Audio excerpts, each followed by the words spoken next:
Hello, everybody. It's Sorcia Runarius, and I'm here with you with Aramana Soul from the Black Tower for another good chat. Runarius, and I'm here with you. We're still working out some technical things, so bear with us. Yeah, we are.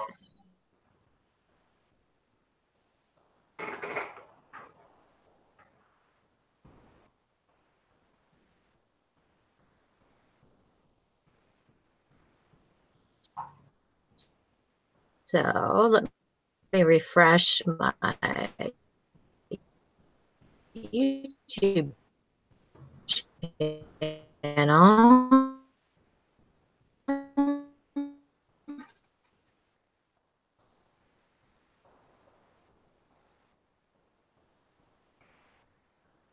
Oop, again, a minute. Fresh. Thank you guys for being patient. I can't see. It says that there are 2 viewers, but I can't see who they are. I don't have the chat up yet, so bear with us. We have Darius Bay with us. Oh, awesome. Hey there.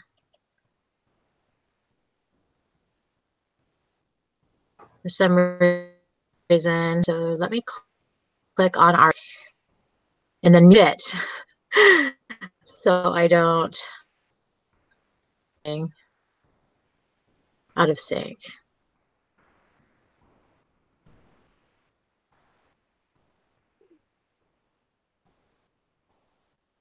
That's weird. So wait. Muting it.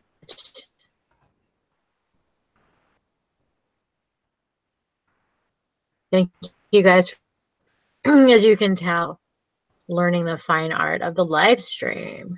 Yes, we are still. There we go. Almost there.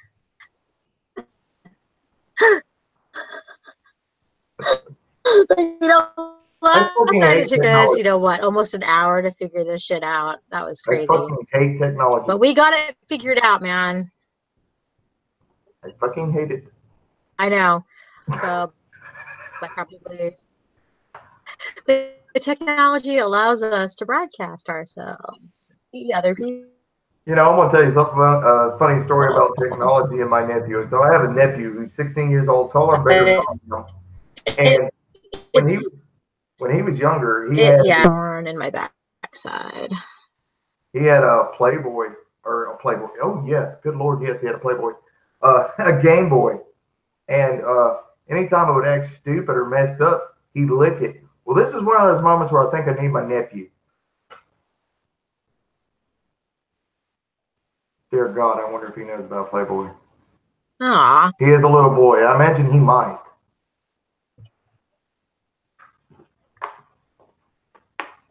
Going to my channel. Okay. Resident. Okay. I just want to be able to see it. Okay. I see the chat. I don't care if I can't see or hear myself on YouTube because there seems to be a little lag. So that's fine. Okay, cool. So that's fine. I can just ignore myself on YouTube and check out the chat. Perfect. Yes, Darius Bay says a how to stream. Yes, I probably should watch some tutorials. It's just been a little bit of a crazy week. Been kind of busy, but yeah, that is definitely on the list of hopping in and out. Is my connection not?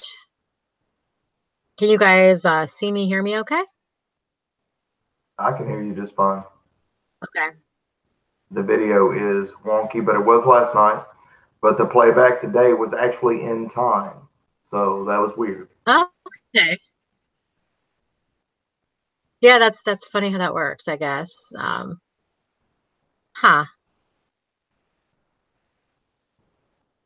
Space says he's not hearing or seeing us very well, so I don't know. I guess we'll see. Seeing us very well, so I don't know. Us very well, so I don't know. No, I'm hearing myself on a loop. Is Yeah, that on that my was end? my fault. Okay. I'm like, it's muted on my end. I unmuted it for a second. I'm sorry. Okay. It's freezing. Like I see us both kind of blinking in and out.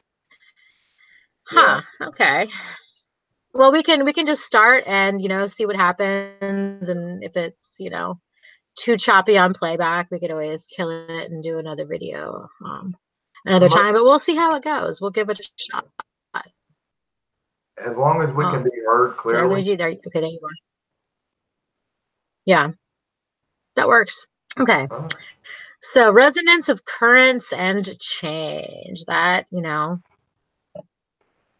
let's unbag that. There's some stuff there, I think we could What you got go in into. that bag? What you got in that bag? What you got in that bag? Oh man. It seems like, we can, pathwork practices, pathwork different things, and like when we're it can, there's changes, and I know that other people have definitely touched on that. Kind of documenting, keeping, insights that come, physical changes, mental changes, emotional changes, life changes. Um, let's talk about that. Oh yeah. How we're always vibrating energetically, no matter what. Even when we're sleeping, and it changes on and off throughout from moment to moment. And most of the time we're unaware. It's just it's no different than breathing or, movement or anything like that. It's like even when you relax, there is still some muscle that is still moving within the human body. And I think that resonance follows suit. And not that it's connected or tied in, because they may be, connected, but they're not what cause one another. They're not a cause and effect thing. Or in my understanding or my thoughts. Yeah. You know, I mean, yeah, everything is in constant motion, even things that appear to be, you know, at rest. I mean, when you're getting down to like a molecular level, of course, everything is constantly in motion on a molecular level. Just the nature of energy.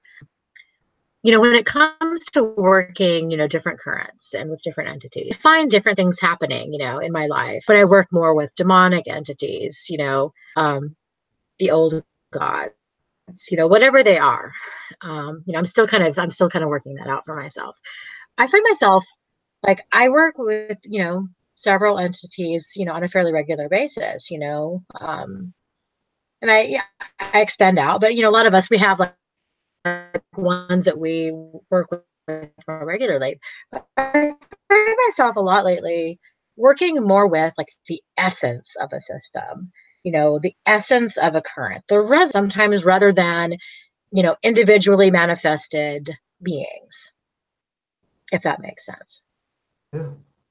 You know, whether manifest or unmanifest, uh, we are constantly inter we are constantly interacting. Uh, I think the way I heard it best put one time, and I don't remember where I read it, heard it, saw it, whatever, was that we are constantly being bombarded by energies, and we are constantly bombarding other energies. And that interplay. Yeah, that definitely, makes sense.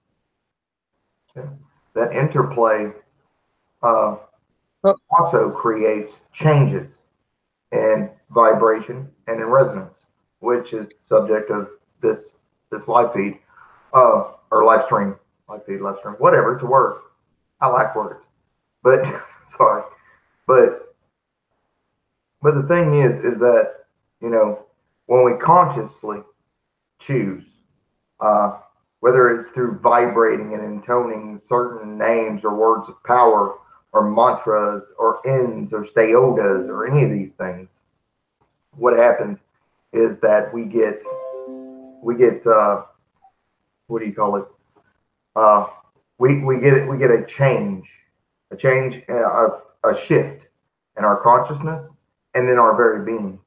You yourself have a lot more say on that, especially concerning the fact that you do rites and rituals for people. You are probably more predominant in this conversation to give advice or thoughts or things on this nature. Not that I'm not, but because I only work for myself or do things for others when it strikes me as something that I need to do for them. You put yourself out there, and therefore this is something you are constantly doing. I would love to hear everything about how you deal with it, how you harness it, how you interact with it, how you react to it, because that's equally as important.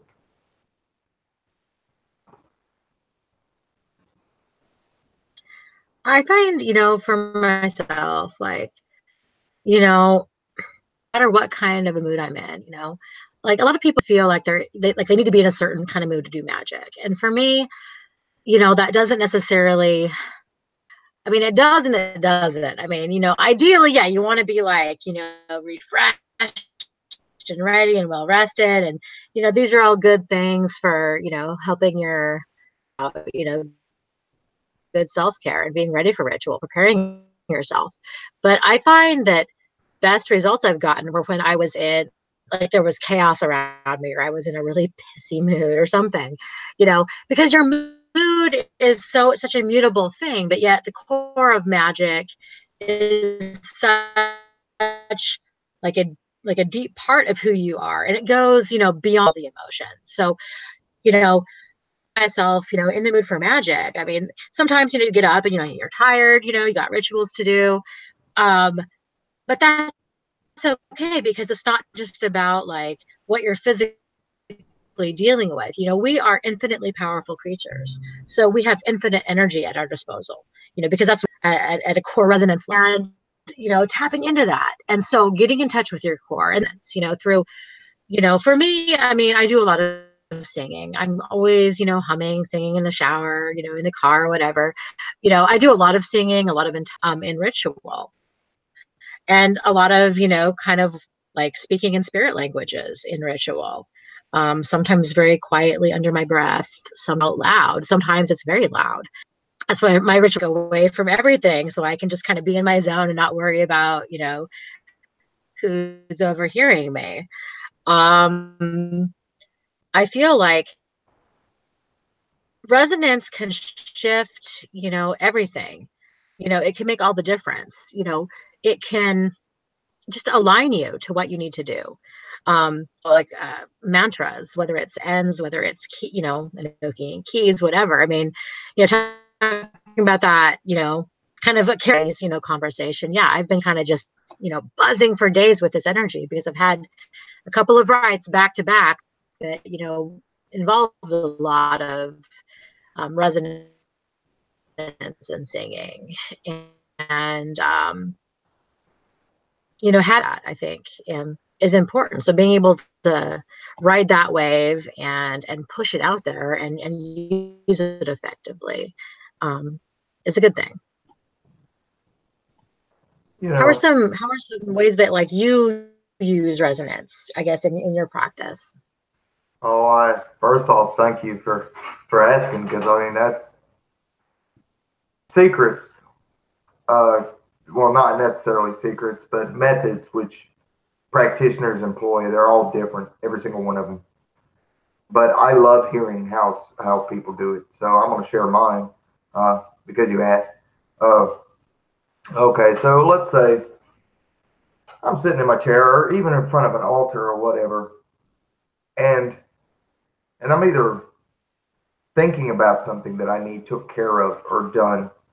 Well, I'll sit there and I'll think, what are the physical things that need done? Because usually that's the very first thing you do. Is it a call you need to make? Is it a form you need to fill out? Do you need to go in person? Can you do it over the phone? All these other things. And once I've handled that, and believe it or not, the reason I bring that up is because that is part of the process. It really is, of creating resonance and tone and vibration, or at least in my understanding of it. But then when I'm sitting there and I'm like, all right, I'm a lot of candles, some incense, sticks, or whatever. And when like a name, if it pops out, like let's say for example for this one, I'll use Lucifer because in this household, Lucifer holds a hell of a high place, and in both me and my wife, working with the energies and the current. Uh, so it's so when you think the name, the first thing that happens is where do you emotionally go? What happens in your heart? How do you feel about this spirit or this being? Well, with me, it is a higher vibration. I don't think of some Lord of the earth that rules over the planets and the cosmos. No, no, no, no. I'm thinking of the light bringer, the gnosis creator, and that aspect. And almost as if Lucifer or that essence of that current is an actual king or a being, the first thing that happens is that my head bows, not in servitude, but in reverence. And then the words come across my lips: Lucifer, Lucifatian, Lucifer, mighty Lord, gods of the skies, God of the heights, you whose wings were ripped and taken from thee, I now grant unto thee place within my heart, within my cosmos, within my universe. Thy wings have been returned to thee. May thy flight be strong. And then I imagine wind, well, like with the wings beating and stuff. I feel the wings, and then I feel the presence, and it stands right behind me. And once again, it's Lucifer, Lucifatian. And that creates a connection automatically, like never fails. Now, those may not be the exact words that I use because I'm doing this on the fly, because I want his attention now here in this video. I want his essence to be shared and shown and how this works. And then he takes over. Your speech becomes clearer. Your thoughts become more in order. And all of a sudden, your energies are strong and they are unrestrained. And at the same time, they're focused. And yes, that's exactly right. And then I begin whatever the working is afterwards, whether it's, I ask of thee, O great and mighty archangel, O, O, O, child, O child of the light, firstborn of the darkness, it doesn't matter. It's whatever tradition that you're coming from with, in this example with Lucifer. Some people see Lucifer is the twin brother of Venus, so there's that Venus Sun connection. Some, like I've recently come to work with it through the use of Hecate, Lucifer, and Belial being a trinity all their own. And in that tradition, Hecate is the mother of Lucifer, and she represents the primal darkness, and he the primal light. And that is beautiful to me. And so you have the darkness and the light, and then you have Belial. And the mighty Belial he's the like, if you think of the center point as being Hecate, as Heka, and then you have Lucifer on the right and Belial on the left, then you can see how this works, and that's your trinity there. Well, when you employ all these, not only have you originally created a connection, but now you have invoked and involved more powers to attend, more energies to focus and concentrate. And believe this or not, it is a lot like putting on, a trench coat, putting on armor, putting on, because these powers, they don't just exist around and within us, but they're symbols. They are symbols of different primordial aspects of self, whether it's a weapon in the hand, which is Belial, whether it is the power of the commanding voice, which is Lucifer, and whether it is the deep resonance of just the soul itself, which is Heka, coming to light. All these powers come together. And then, like I said, when they wrap around you, it's a lot like an armor, and it's a lot like a weapon. And then at the same time, it is the word that commands. And when you take this into account, then when you start working things like theodas, ends, and stuff like that, and keys, You make them more powerful because you have given the primal essence place within your physical body, and then you're using those powers to an end. And this is powerful fucking shit. This is primal sorcery. When I say sorcery, this is what I'm talking about. This is what I practice. I don't practice. I see books, I read them, I understand them, and I love where they're going with it. But I have to employ it in my own way. And I have to do this from my understanding of what these powers represent to me, not to the mainstream, not to everybody else, but to myself. And that is what's important for everybody, whether you're a viewer, a listener, no matter what. When you share this video, when you're out there and you're sharing the knowledge that you gain from this, remember, it's all about you. It's about your own personal take on it. This doesn't mean that we push this on others as being, oh, that's the way you should do it. No, this is how Wayland does it. This is how the sorcerer Armada School does it. Like my sister Sorsha here. Oh man, last night with that damn singing, oh hell, girl, you bring your sorcery to life there. That was, today I'm still vibrating to that. Today I'm still entrenched in that energy, and that's, like I said, that song before your last one, it was a calling, and I could hear it. I could hear it in my soul because it brought something up from the depths, from the abyss, if you will, and called it forth, and it stood there in glorious majesty, being honored, and then at the same time, it was revering you and your gift, and this is how we treat one another, and this is how we should approach and treat the deities and the powers and forces. Because whether or not you believe that they're in your head, you believe that they're real. The thing is it's a little bit of both. The connection is in the mind. They exist externally as well as internally, but the names and stuff are the masks, and they're the manner in which we tap into and work with them. And very powerful resonance, vibration. They change you. They change your core. They change your energies. They heal the body. They renew the cells within your flesh itself. They change your DNA, I've heard, and that is true. I've noticed a lot of really weird changes due to that. But I'm gonna shut up now and let you go. Your kind thoughts and words, man. Wow. And I love what you're saying about just that that deep meaning, making it really personal. And one thing that I find with like, okay, like when you hear like a song that is meaningful, it can evoke just like a flood of emotions. Like it can be very nostalgic, it can bring up a lot of things. But I find that when you apply this to magic, it's you can actually like these layers and layers and layers within your magic that can then be released during ritual. um if we are infusing sound with meaning, um whether it's a particular melody, whether it is your own soul song, your own what you hear in the spirit, the connection that you have with these spirits. And if you put that to some sort of a sound, whether it is something that you just feel and it flows, or whether it's a particular sound that could just be like a bell chiming, it could be any kind of a sound. But I feel like it's very powerful when it is something that comes from you, like your voice, because voice is such a powerful, intimate part of who we are. And it's a very personal thing. And so being able to infuse a write, with that level of self.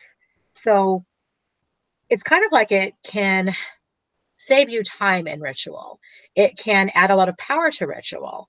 Because if you have this, um, alliance with these spirits, and if you are consistently bringing in certain sounds to your ritual on a regular basis, then it doesn't necessarily take you, all of the bells and whistles, the smokes and the incense, to set up for ritual. It just takes one sound to boom, put you in that frame, to bring out that resonance within you, and then go right into ritual.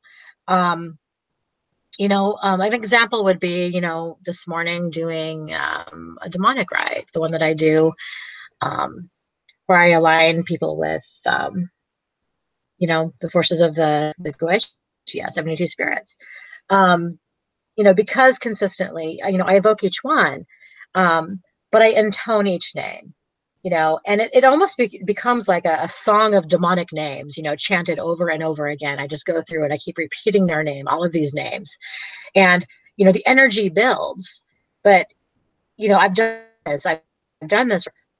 All I have to do is just start, vibrating one name, and then they all just, swarm in. I still will go through each name and book each one, but there's just something that happens when you use resonance of, human voice. And then it brings them there. It brings you here more fully. And I think it does have the potential to unleash more energy into your rights. Yeah. Um, it's kind of like, when you say one, if you're used to doing it over and over, the rest of them come because they know you're about to mention them. That's what it feels like. That's what it seems like. They're like, oh, hey, I remember this one. This one here has a love for us. Let's get there. Come on, man. She's about to call us. And so they line up. They're ready. And that also is funny that when you're working with them, that's why they answer so readily, so fastly, because they do recognize when you honor them. Because if you honor and revere and recognize them, they honor, revere, and recognize you in return. Yes. I've heard a lot of people say, "Oh, that's because you're giving them energy, and you have to be careful on all this, that, and the other." This is the argument I have for that. If you're a shallow person, yes, you better watch out. They're gonna take you for everything they can. There are some spirits out there that yes, they automatically take you to be food, and that's going to happen. But 98% of the time, when you are working with deity in any of its forms, any of its masks, it treats and reacts to you the way you treat and react to them. Uh, and it's beautiful that it's like that because it's like sometimes the way you treat yourself is the way you treat others, and then there's times like this when it's like through the looking glass where it's how you treat them, how they treat you, because they're a lot like that, and that's not getting biblical. That's just how it is, and that's the way it works. Uh, but I find that when I'm working with denser energies, and we were talking about this earlier, I believe in purification and I believe in exorcism. Now, it's not because some demon or spirit's going to hurt me or attack me. Hell no. It's because those energies, they're made to bask in, they're made to work with and direct and stuff like this. But then it's time to disconnect from them. Then it's time to knock the connection off because you need to. You open a door, you close the door. It's like you come inside someone's house. You've got to leave eventually. That's like, outstaying your welcome type thing if you want to look at it in that sense. But with exorcisms and purifications and banishings and cleansings, what I'm referring to isn't get gone in the name of blah, blah, blah. No, I thank you for your appearance and your aid here today. I give of thee leave to return to thy abode. Perfect love and perfect trust. And whether you think that's too Wiccan or you think it's too this or too that, fine, make up your own words. But it needs to be something that resonates with why you are, giving them reason to return to their abode. Because it's like saying out loud, it's okay to go around, oh, I love this person, I love that person. But imagine you never told them that. Mm-hmm. So it helps to combine the two. And with exorcisms and myself, it's because I don't need that door to those places within me constantly kept open. Because if I'm trying to create order within my life, I don't need those chaotic powers just floating all over the place.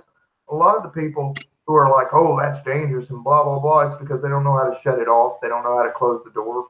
They don't know how to disconnect from it. Some of them don't even know that that's what you're supposed to do.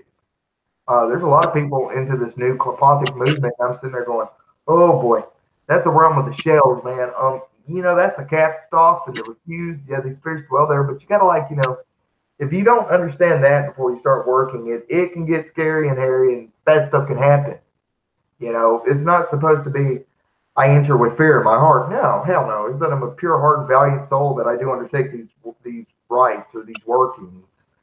And that in itself brings its own resonance and vibration to it. Do you have methods that you use for that or, you know? Well, for me, when I, depending on, what it is that I'm working with, if I'm, evoking, most demons, I don't really banish after working with, entities that I want their energy in my space to kind of, do its thing and continue doing its thing beyond the right. So I don't, do any kind of, banishing for that type of thing. But if I'm doing like particularly baneful rites where I've channeled a lot of, darker emotions, like a lot of rage and hatred, whether it's, welling up from within myself, for my own dark rights or on behalf of a client, whether it's, just drumming up that energy for a right, for something painful on behalf of a client. Um, like I don't necessarily want that particular energy like lingering around my space, ritual or otherwise. So, I do tend to kind of like release, I release that energy. I you know, like shift gears pretty quickly after right like that because I don't get stuck in that emotional state of mind and emotion, because then, I might be surly and pissed off for days if I let myself do that, I have to be able to shift gears pretty quickly.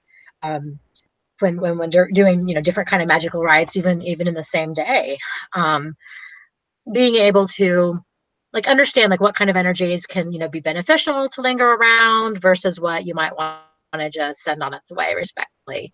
you know um I work with jinn on a regular basis, and their energy is very much, it's very intense. It's very different from demonic energy that I work with. And it's funny because I don't usually have to like necessarily do a formal banishing. Their energy just kind of like recedes naturally. And I haven't had any kind of, problems with beings lurking around, like they'll be set on a task. As long as I have a task, I have to direct them very specifically at a task. If I don't, it brings like utter chaos into my life.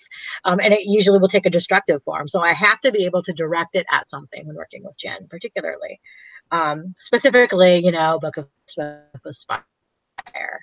by a type of jinn. Those are very intense beings. They absolutely need something like a target to focus on if you're going to be doing some baneful things with those entities. Otherwise, it can self-destruct stuff in your own life. But I find that like they appear quickly. You know, they know the task at hand usually before you even speak it, and then boom, they're gone to go do it. Like they're very efficient that way. I've had, demons linger about, but I welcome them. It's more like sometimes I feel like when I'm working, really into like necromantic things, the spirits of the dead, death energy, I tend to kind of try to banish and balance that energy out too, because I don't necessarily want, the essence of decay creeping into my life is beside the magical task at hand. I want to be vibrant and healthy and, full of life, not full. So I do tend to banish, like death energy, death currents, things like that. So yeah, that's kind of, my the method to my madness, I guess. Hell yeah. I like the being a high magician uh, and practicing ritual magic and things, and using magical symbolism within rites and within creating a concept or construct. Uh, the tree of life, for example, it's got the three columns, the left, the right, and the middle. And everybody, in the occult community, left hand path, so they automatically equate it to the left side of the tree, and so forth and so on, and whatever.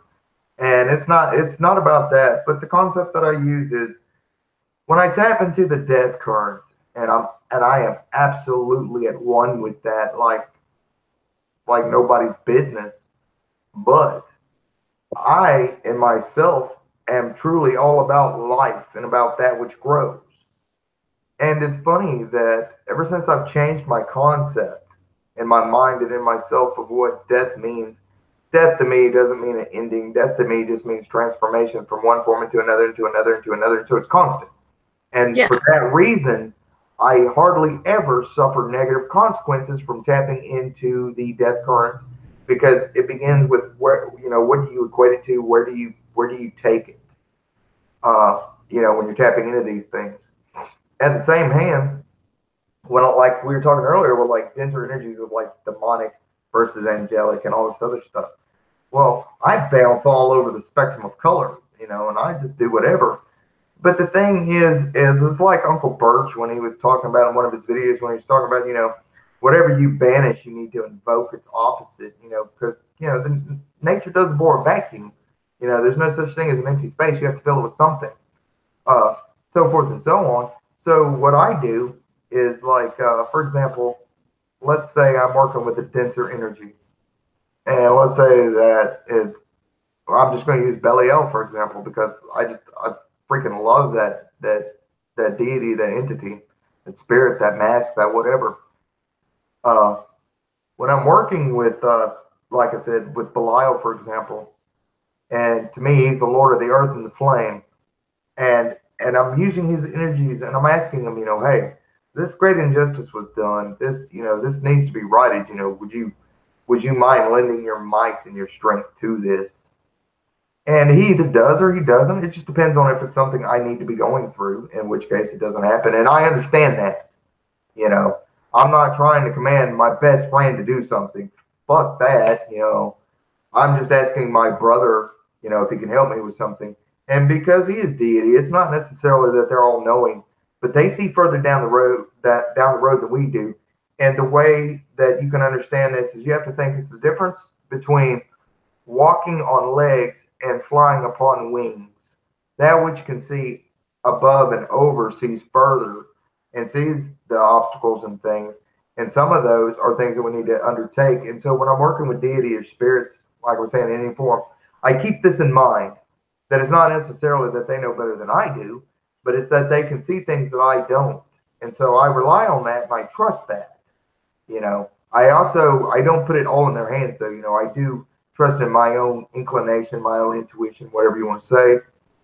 But then when it's time to when I've called and I've asked or and I've gave an offering or anything like this, now I will completely wait till the offering is consumed because it's kind of rude to make your company a plate of food and then pick it right back up and go throw it in the garbage can. That is rude as hell, and that happens with these deities. So I'll wait till it's taken and everything else, and till it's over. And then the very next thing I'll do is I'll think of a airy quality. Like I might decide that for the next hour I need to be in a contemplative mindset to get out of that physical realm, to detach from it. And so I'll use something like that because it's all about shifting your perception from one vibrational state of being to another, to another, to another. So when in the occult, they talk about in the depth. What they're talking about isn't somebody who knows everything and is the master, blah, blah, blah. But an adept is somebody who understands these principles and is able to shift between states of being at will. When you're able to do this, then you can call yourself an adept because then you truly are an adept. But like I said, this doesn't make you the grand Pumbaa and the master and all this, that, and the other. It just makes you the master of yourself and the grand Pumbaa of yourself in your own universe. And when you take into account your ego or your self-esteem or any of this other stuff, once again we come back full circle, sister, to the whole vibration and resonance and how does it affect you? Can you get past yourself? Did you leave your ego at the door? And did you pick up your handy dandy Necronomicon? You have to laugh. And one of the coolest things that I learned from Chaos Magic freaking years ago was that laughter is the greatest form of banishing there is. And because laughter disrupts the energy. And laughter doesn't say, oh, you've got to go, or I give you license to depart. Laughter dissipates the energy and laughter comes from a place of joy and happiness anyway, and maybe even slightly a little bit of madness. But aren't we all just a little mad? Yeah, definitely good point there. Being able to just shift into that state of joy, regardless of the type of rite, perform, being able to, transition, using humor, just, or at least finding that place where, you kind of feel that bubble of joy, whether it, you just know that it is a job well done, your will is going to work in the universe. Like that is a joyous thing. That is something that we celebrate. And the universe responds to what we're feeling more than what we're saying. And so when you can feel that, boom, I put this out there, my will is out there working, and it is a very satisfying thing, and we should celebrate that with joy. And that is like probably the best way to to transition from one state to another. Let it be in a state of of deep joy. Yeah. Something else, and I know we didn't discuss it or even, but it just crossed my mind. It's like, for example, the jewelry I wear, whether it's rings, uh, whether it's talismans, necklaces, whatever. The thing is that these tools, you can consecrate and charge them to hold a certain vibration, whether it's an entity, whether it's a spirit's energy, whether it's an egregore tulpa energy, whatever it is. But the thing is that constantly charging it by eclipses and so forth and so on, and full moons, and all these different things, it'll constantly keep it powered up and charged. Then they can be worn, and then they act as tones, as set tones, and that way, no matter what you're working with, it won't affect you in a negative manner, and it makes sure that your intent is truly known throughout the universe.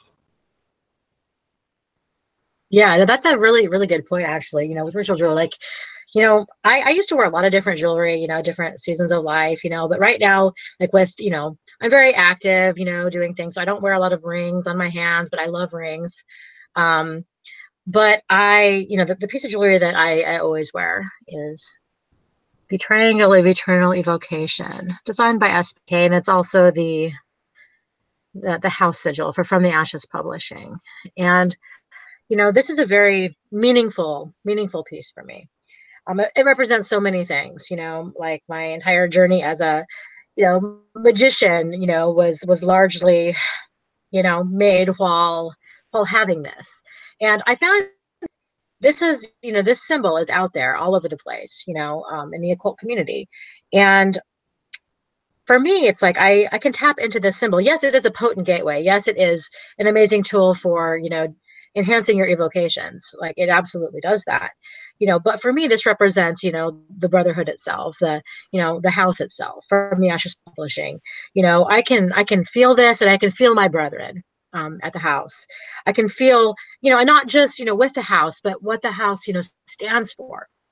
You know, um, and man, like tapping into that, it's like having, you know spiritual family with me at all times. And there are times where if I'm having just not a great day, or I'm exhausted or whatever, or just life is just hectic. It's like I center myself, I tune in, I tap into this, and through this I tap into everybody who is connected to this, who has who is out there, who has perceived it, who has given energy to this and what this work represents. um and it's like a well of power that people can tap into and also give back to, by focusing on our symbols, whether they are physical symbols, whether they are, resonant, verbal symbols and sounds, sigils, anything like that.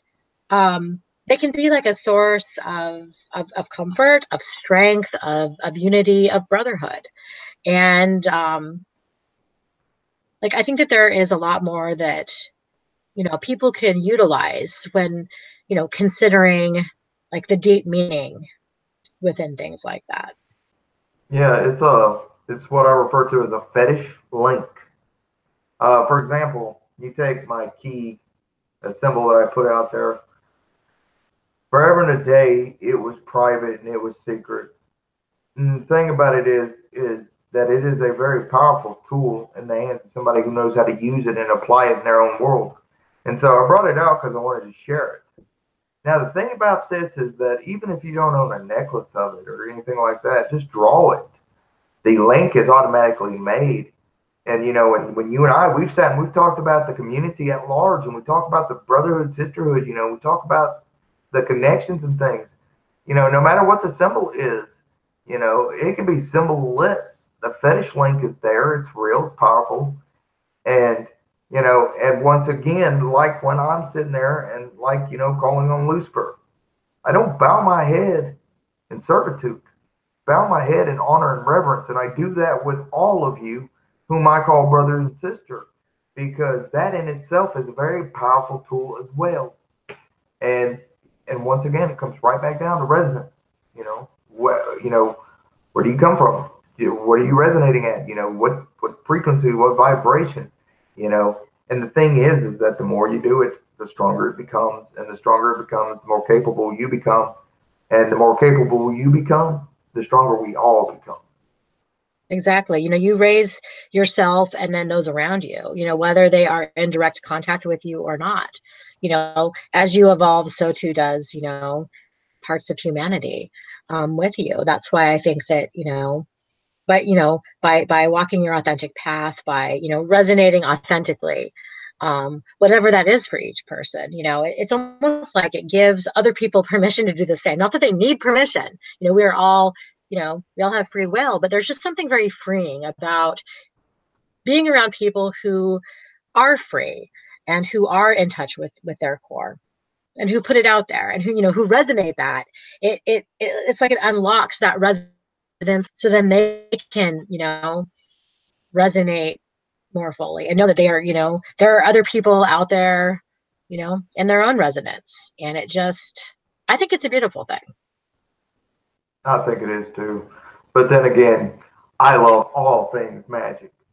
Even my wife, who I've been married to for 15 years, she'll be the first to tell you, my first true love, my first mistress was the magic itself. And then she came, and it's like I've told her 100,000 times. Had it not been for this force and this power that exists in all things and that is all things, I would not have her by my side. I would not know the wonderful, powerful, strong, even some of the broke down ones who are still working through all these things. I wouldn't know all these wonderful fucking people. And I'm not talking about just people like, from the ashes, like you, Espen Kane, J.S. Garrett, all this. I'm talking about, I know a lot of really powerful, awesome, loving individuals. They're not even in the spotlight, but they are just freaking awesome, no matter what degree in the social scale and ladder that we're all in. That's what I love. I absolutely adore that. And it's that spirit is what I adore. Sorry, I do too. I got a little That mushy. authentic. What was that? I said, sorry, I got a little mushy. Well, I mean, it is that, that authentic connection, recognizing that, that beautiful potential of people, walking on their path, whatever it is, whether it's a very private path, whether it's more public, just recognizing that that is a precious, beautiful and valuable thing. And, responding to that in other people. It's a gift that we can, give each other and receive for ourselves. When people can just, be who they are, they can, be happy in their path, whatever it is, and just, go forth in that, and, resonate fully, whatever that means to each person. Oh, yeah. Well said, sister. Well said. I want to say thank you to all the viewers, to all the people that came in, and to all the people that later on might watch this. Thank you. Thank you for being here. This is why we do what we do. Whether individually, together, collaborated, not. All of us who are upon this path who take time to do this, it is because we do genuinely love and appreciate the human race. A lot of them piss us off, yes, but those of us who are out there trying, who are out there trying to become the best us, the best individual that in the long run adds up to make the greater whole. You know, to you, I revere, to you, I honor. And thank you. Thank you for having me on here. And brother, thank you so much for, for coming on. It's always a pleasure to, to chat with you, share ideas, and, we always have fun. And, I do appreciate the friendship that we have, and, the ideas that we come up with to chat about, I think. And it's definitely like it's been a learning curve for me, with this technology thing with live streaming. I'm not tech savvy, but I'm kind of learning as I go. And thank you for your patience, and thank you that have been watching this and previous videos, watching and being patient with the problem. And definitely like out his channel, check out the Black Tower, subscribe to it. If you haven't subscribed to mine, subscribe to mine. From the Ashes Publishing. Check us out on Facebook. We're out here because we want to connect with people on different platforms. And like I look forward to more and more authentic connection. So thank you. All right. See you guys later. Later. Thanks again.